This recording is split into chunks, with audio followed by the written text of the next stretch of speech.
Political Science, 1995. I took a class, public speaking, I believe it was, at Wright State University, and met a man who was from my hometown, and his name was Rod Smith. He went on to become city manager and write a book with Lawrence Funderburk, a professor, a doctor, I believe.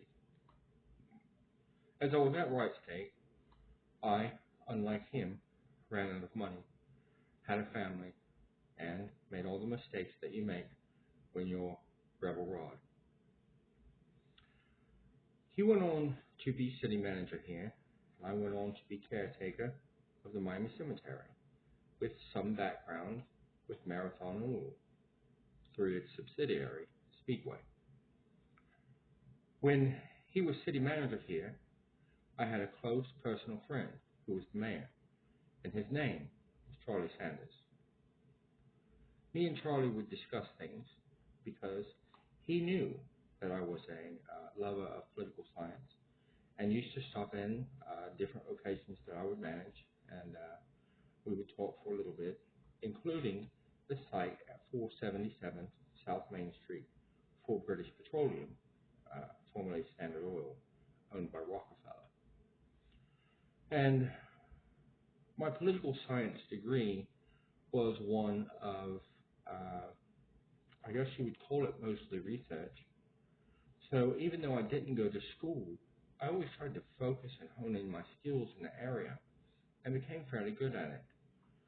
So now I find myself sort of locked in on this situation between the Miami Cemetery, two events, and knowledge that I have from those people. Rod Smith said that he was a big-time Goldwater Republican.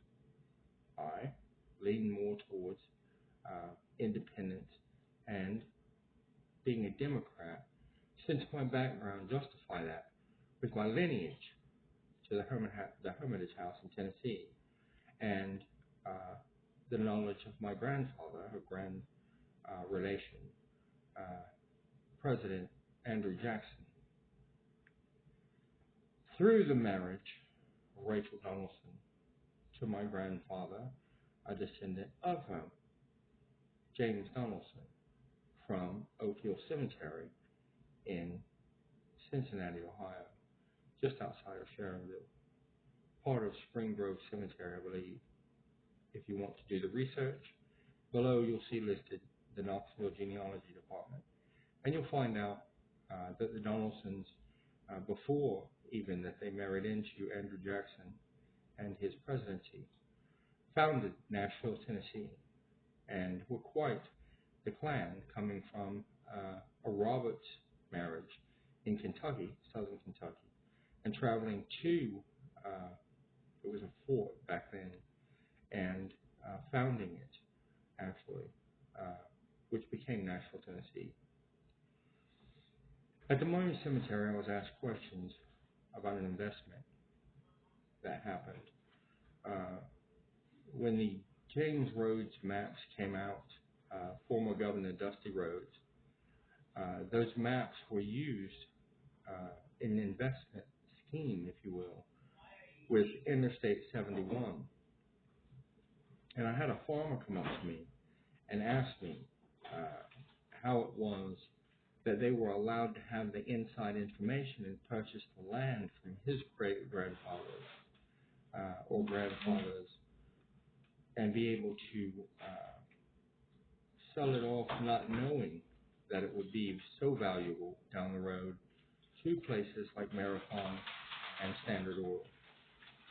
Unfortunately, I couldn't give him an answer at that time, but I did go on to discover through events later that the people who purchased it were probably Marathon Oil, because the first gas station or fuel center put on it was Marathon's pit stop, which was built and founded by the people who founded Emerald Marketing, which is a large part of the Speedway subsidiary company to Marathon.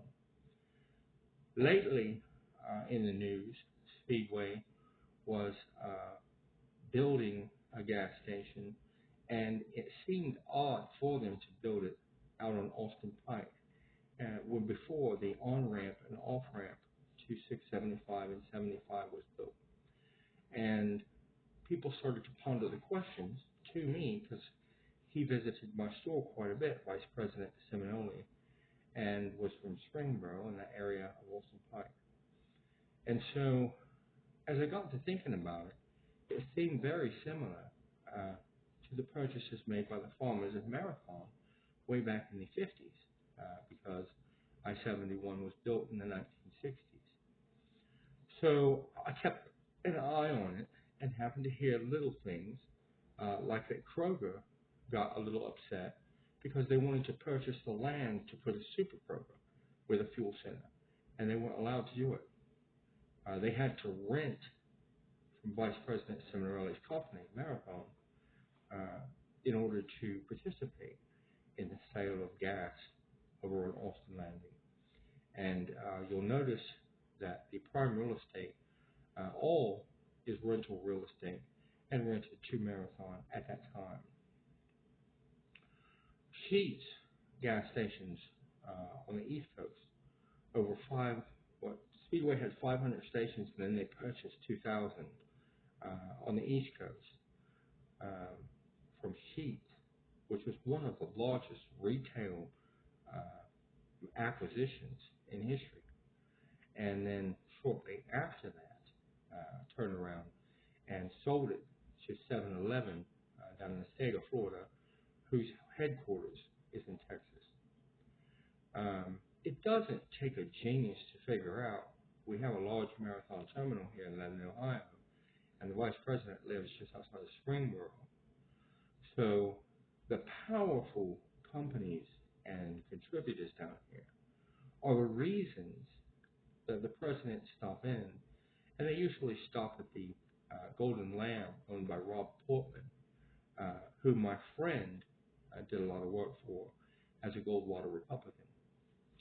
So he would have great information on some of the people probably who would be large contributors to the Trump campaign, because every president stops in Lebanon, and there's no reason to think that they're not stopping there to see people like Vice President Seminole and John Boehner from Westchester, and some of the major political figures here in Butler and Warren County.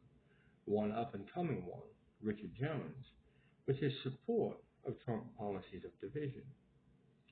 After the debacle that happened as Trump exited the White House, and we've all seen the CNN interview now with his Vice President Pence of Indiana, and understand the significance of all that happened there with the break-in into the White House. You have to look back in history and go back to the beginning of World War II and what happened with the Chancellor in Germany, as well as the Nazi army, when Hitler came along with the SS and took over in Germany, and the atrocities that happened there so quickly. We have to be careful in this country that we don't become complacent and get spoon-fed to the media into some kind of lullaby and forget how close Donald Trump came to doing the exact same thing.